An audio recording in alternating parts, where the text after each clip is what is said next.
Every day, 20 million barrels of oil pass through a gap narrower than the English Channel. 1/5 of the world's petroleum supply, squeezed through 6 miles of open water. In March 2026, that traffic dropped to near zero, and there was no plan B. This is the Strait of Hormuz, the most important oil choke point on Earth. It connects the Persian Gulf to the Gulf of Oman and the open ocean beyond. At its narrowest, the strait is just 39 kilometers wide, but the actual shipping lanes are far smaller, 2 corridors, each just 2 miles wide, separated by a 2-mile buffer zone. To understand why this gap matters, you need to see what's behind it. The Persian Gulf is essentially a dead-end basin. Every drop of oil produced by Saudi Arabia, Iraq, Kuwait, the UAE, and Qatar, countries that together hold roughly a third of the world's proven reserves, must exit through this single opening. In the first half of 2025, roughly 20.9 million barrels per day flowed through Hormuz. Saudi Arabia accounted for about 38%, Iraq 23%, the UAE 13%, Kuwait 10%.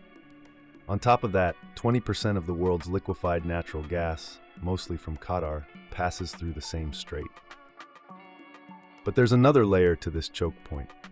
Iran controls the entire northern coastline and several islands inside the strait itself. Qeshm, the largest island in the Persian Gulf, sits right at the entrance. Hormuz Island and Larak Island are even closer to the shipping lanes. All three host military installations, including anti-ship missile batteries and fast attack craft. In 2021, Iran revealed what it called an underground missile city near Qeshm Island, tunnel complexes housing anti-ship missiles aimed directly at the shipping lanes. Iran also maintains fleets of fast attack craft designed for swarm tactics, naval mines, and Ghadir-class mini-submarines. During the 2026 crisis, ships reported GPS jamming across the entire strait, a capability Iran had tested for years. Iran's leverage over this waterway has been tested before. During the Iran-Iraq War, both sides attacked commercial shipping in what became known as the Tanker War. Between 1981 and 1988, Iraq launched 283 attacks on merchant vessels. Iran launched 168. More than 546 ships were damaged. Over 430 civilian sailors were killed. In May 1987, an Iraqi aircraft fired 2 Exocet missiles at the American frigate USS Stark, which was patrolling in the central Gulf. The first missile sprayed burning rocket fuel at 3,500 degrees. The second detonated inside the hull. 37 American sailors were killed. Iraq called it a mistake. The pilot reportedly mistook the warship for an Iranian tanker. By 1987, the United States intervened. Operation Earnest Will became the largest naval convoy operation since World War II. Over 30 warships escorting reflagged Kuwaiti tankers through the strait for 14 months. When USS Samuel B. Roberts struck an Iranian mine, the U.S. Navy launched Operation Praying Mantis, the largest American surface naval engagement since the Second World War. The pattern repeated in 2019 when 6 tankers were attacked near the strait. Then on February 28, 2026, the United States and Israel launched coordinated strikes on Iran. Within days, Iran's Revolutionary Guard declared the strait closed.